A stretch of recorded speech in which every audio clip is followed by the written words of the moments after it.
Tendez l'oreille, laissez-vous bercer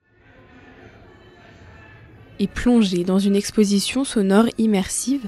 Afrosonica Paysages sonores explore le rôle de la musique et du son dans les sociétés africaines, un moyen concret de découvrir la richesse musicale du continent.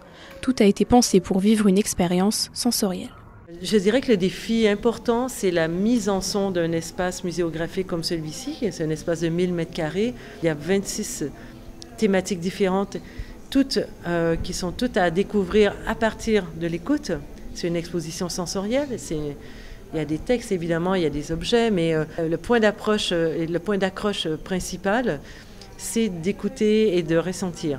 On a pris le parti de se dire que les émotions et le ressenti ont une valeur heuristique importante. Qui dit musique, dit instruments de musique. Ceux présents dans l'exposition proviennent des archives du musée d'ethnographie de Genève, une opportunité de dépoussiérer des objets remplis d'histoire et de les présenter au grand public. Il y a toujours un risque potentiel de toucher un instrument. Qu'est-ce qui est le plus pertinent ?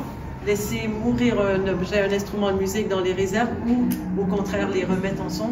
Toutes ces questions-là ont été soulevées. 33 artistes sont impliqués dans l'exposition Afrosonica. 7 d'entre eux ont proposé des œuvres originales et tous ont apporté leur art, leur histoire et leur inspiration propre en créant un vrai mariage de diversité, reflet de la richesse culturelle de l'Afrique.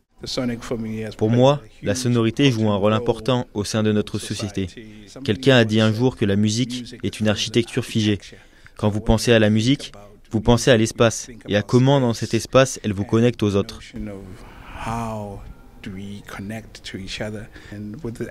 Avec cette exposition, nous voulons partager des histoires, partager et clamer que ce n'est que le début. Le début de ce grand océan, de ce que la musique africaine est.